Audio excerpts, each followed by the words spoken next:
happy to show you a world premiere of a couple that they've never been on stage together. And so do you feel great about this world premiere today? I want to just start us off a little bit with that word that you either, well, it makes you cringe or you embrace it. And when I say all you need is, what's the word that comes after it? Ready? All you need is? Love. All you need is? Love. So that's what we're talking about here today. We're talking about love in action, like how you bring your love together to solve really hard problems. So we're going to get into that. I'm really fortunate to be with both of you.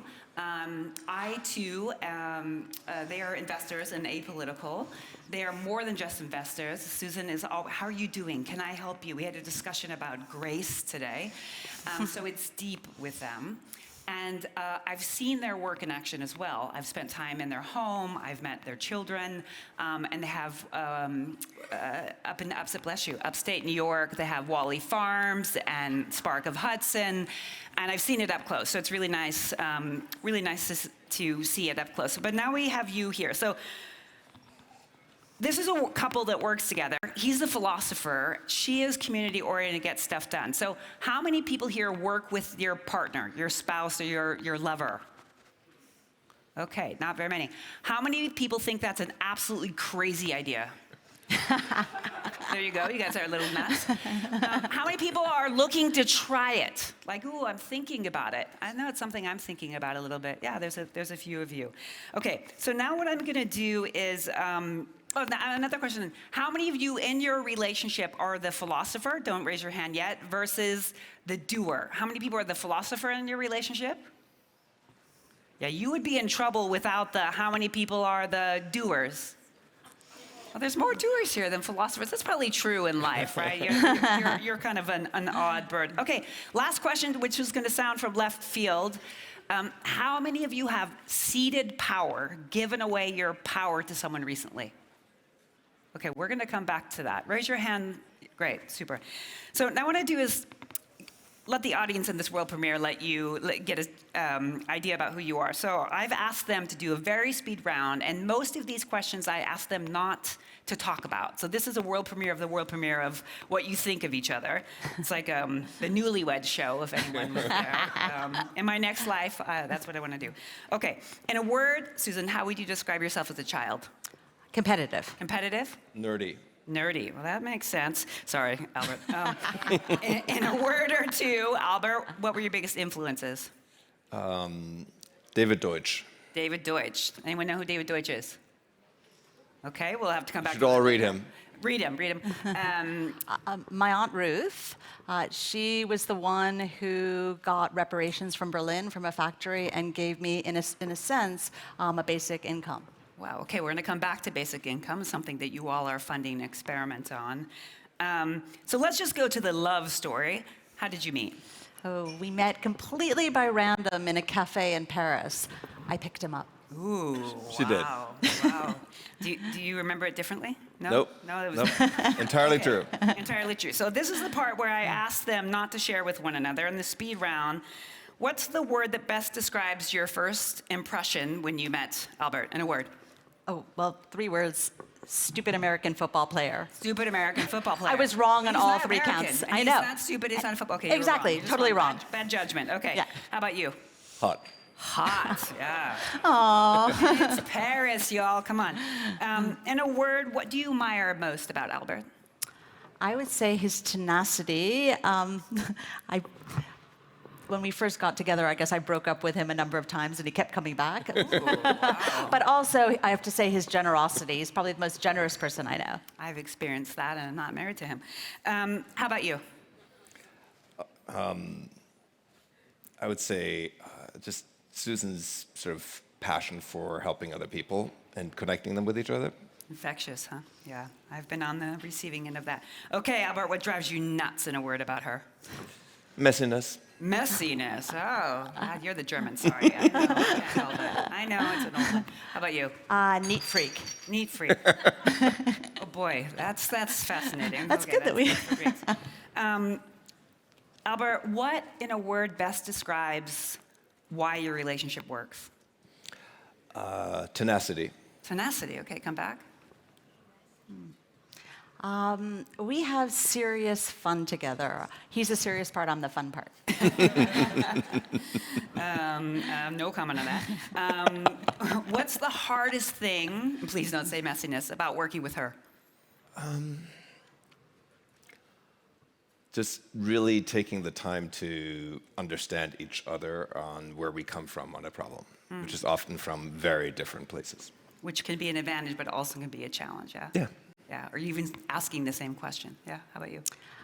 So what you probably don't know about Albert is when you speak with him, he actually has 17 different trains of thoughts happening at the same time. But this is the amazing thought. He's focused on every single one. So it took me a little time to understand that. But so next time you talk to him, think about that. You need a flow chart of your brain. Okay. I need a flowchart of my brain. Flowchart of your brain. And by the way, if you want to understand his brain, which we're not understand, but have a view into it, we're going to talk about in a minute. But he wrote a book, The World After Capital. Anyone? Anyone? He's working on a new book. Maybe you could ask him about that later too. You two have 3 children, older twins and a younger son. What is the #1 value, Albert, that you've instilled in them that's important? I would say curiosity. Curiosity. And I would say, gosh, I was going to take curiosity too. That would be aligned. Let's be good. aligned, yeah, we're Curiosity. aligned, yeah. Okay, so we'll probably get to this, and I see Anne in the front here, who works in psychedelics. Anyone see Anne's session the other day? What's a word that describes your first psychedelic experience? And you can give a sentence afterwards, because it might be juicy, I hope. Enlightening. Enlightening.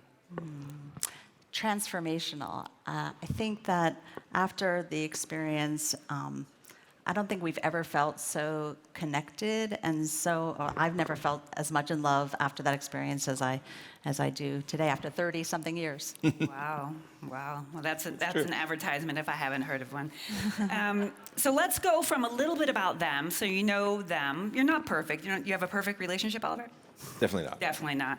Susan said so the other day, but just want you to know. So now we're going to move to the philosophy into action.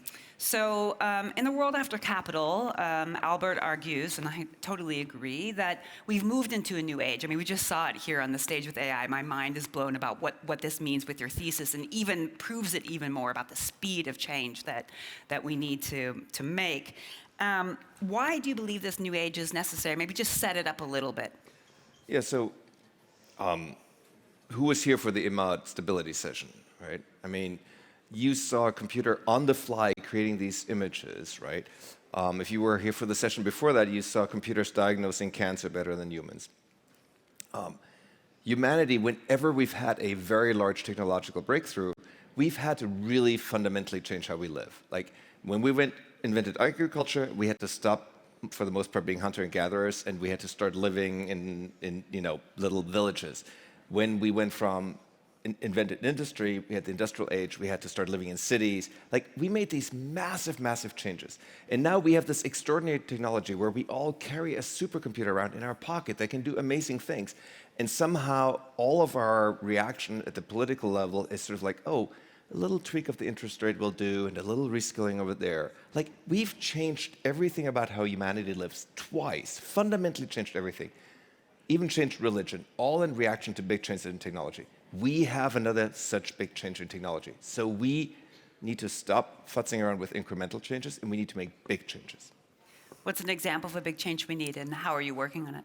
Yeah, so we have launched a basic income pilot. We were actually the first small city basic income pilot. It's in Hudson, New York. And it's no strings attached. Participants, 128 of them, are receiving $500 a month for a period of 5 years. The results have been phenomenal. People have better physical health, better mental health, and interestingly, employment has almost tripled for people on basic income. Super important to kind of de-risk some of these big changes that we need government to scale. So Albert, how else do you see this transition happening? So just one more comment on this, people working more. There's always this idea that if you give people basic income, they might stop working. Yeah. But it's actually the existing social system in most countries that prevents people from working. Because on most of the existing social systems, if you start to work, you lose your benefits. Yeah. So why would you work? Right. And also, the no strings attached is really interesting because we have to trust people to know that they know best what to do with their money. Things like food stamps and housing stipends, they don't address that. It's really, we give them money and they're buying, they're fixing their car, and they're also buying little luxuries, which they should be doing. So, yeah. No, go ahead. No, go ahead. You were answering. No, I just wanted to add one more thing to this, which is, it is this idea in existing social safety net that the state really controls you and what you want to do. And the state retains a lot of power. Whereas if you give people cash, you're giving people power to arrange their own lives. Can you talk a little bit about the climate crisis in all of this? Like what role the climate crisis is going to play in slowing us down or making us go faster to this new world? Yeah, I think that Susan and I have spent a lot of our personal money on investing in climate companies, on backing climate activists, on backing climate research. And it's largely because I think people do not understand how severe and dire the climate crisis really is. And I think conversely don't understand what an amazing place we could get to if we actually invested at the level of investment that's necessary. And we believe the level of investment is sort of World War II level, 50% of GDP spent on this transformation. If we did this, we could get to an amazing place. If we don't, we're going to keep falling further and further behind. We are, in fact, falling further behind on the climate crisis with every minute that passes. And how does this show up in your work? Yes, there's applause. A little tentative, but I think they're really with it. How does this show up? His philosophy, your action, how does this show up? So what we've done is we've launched a climate action farm. It's really an incubation hub for different climate initiatives, from climate mitigation to climate resiliency. So for instance, we have a container farm on Wally Farms, and there, of course, the climate could be anything outside. You can grow whatever you want in there. We also have been testing materials. We have cabins made out of hempcrete. We have our own solar array and microgrid. And as much as we can do electrically, we do. So we have electric cars, electric trucks, electric equipment. And it's all to demonstrate, really, as a replicable model, what other farms can do. So behavior change needs to happen in order for all of these pilots to become scalable, right? And you're learning. This is an evolution. You guys always say that you're learning. What is like the one key behavior that you think needs to get into our minds to make this change happen?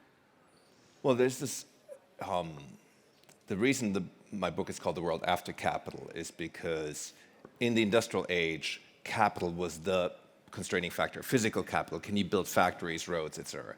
And that has meant that over time, the people who control physical capital or who allocate financial capital, which is sort of an intermediary stage to physical capital, are holding all the power, which is like at the end of the agrarian age, the people who controlled land held all the power. And I think the fundamental rethinking is if you hold capital, if you control capital, whether it's a corporation or financial assets, you need to figure out how you can cede some of that power to others.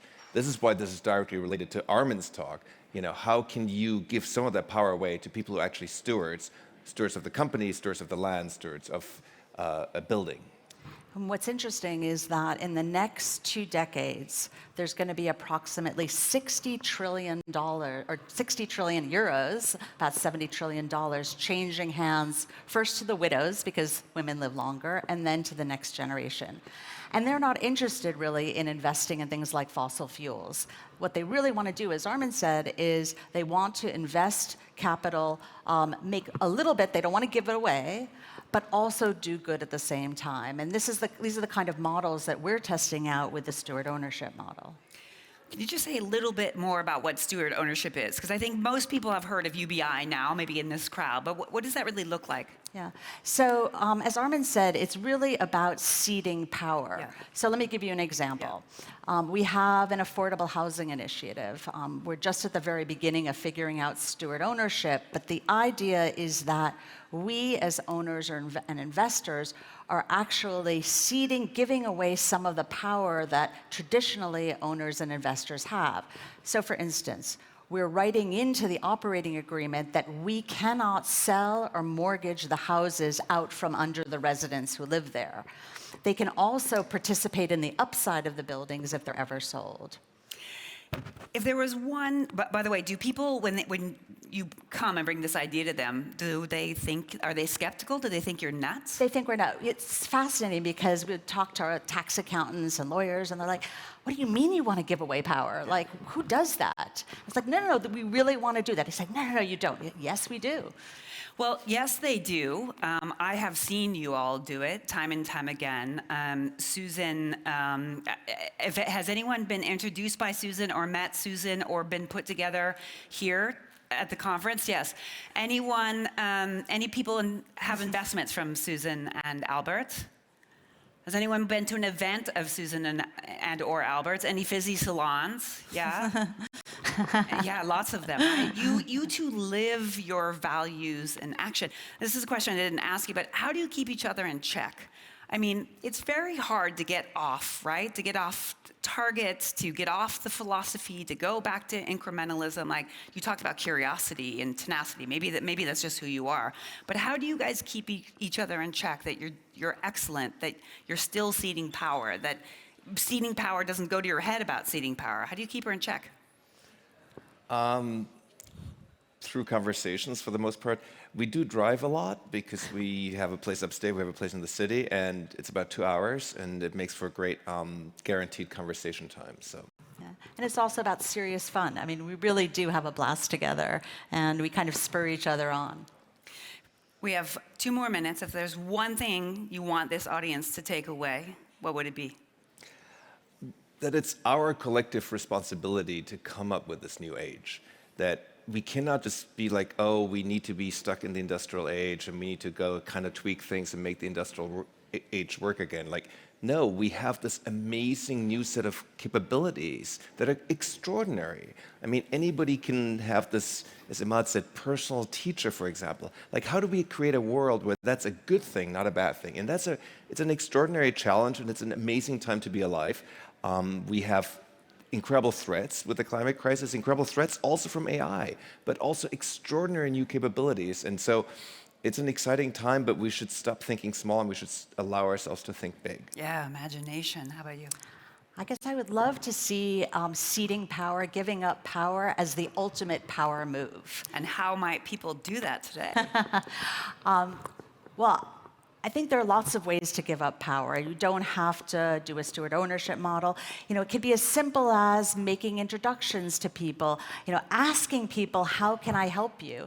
And in fact, should we talk about Let's the challenge? Let's do it. Okay, so there's a challenge here, which is that in the break, if you could go up to 3 people that you've never met and simply ask, how can I help you? Who's on board to do that? You kind of all have to put your hands up. I'm looking. I see you all. Okay, we're going to check in with some of you tomorrow. I am here. I'm going to do quality control. We will report back. It's fun. You too, yeah. I mean, you do this all the time. So I think the best way to end the talk about philosophy and action is to live it out a little bit with the 2 of you. I know self-reflection, meditation, psychedelics. You have to really go into yourself and be calm. You can't mistake activity for progress. So I thought in our last 10 seconds, maybe 15 if Steffi likes us, feet on the ground. Maybe back straight. I know I've been sitting, kind of loosen up. And we're just going to take 4 deep breaths with your eyes closed. We can't do great work if we're not checked in. Okay. Breath 1.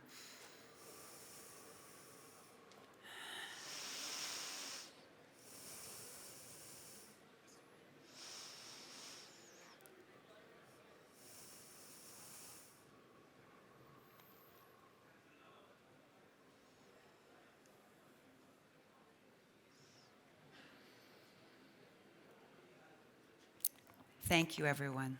Thank you very much. Thank you.